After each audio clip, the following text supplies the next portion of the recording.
Establishing an IPv6 connection using sockets in Python. I am trying to run this very basic socket example.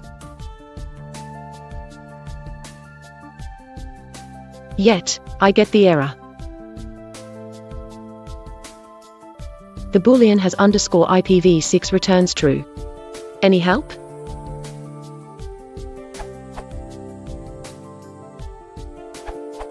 As the socket.connect doc says, AF_init6 expects a 4-tuple.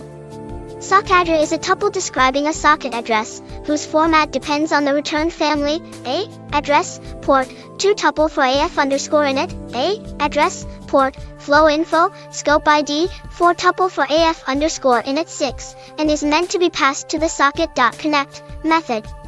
For example,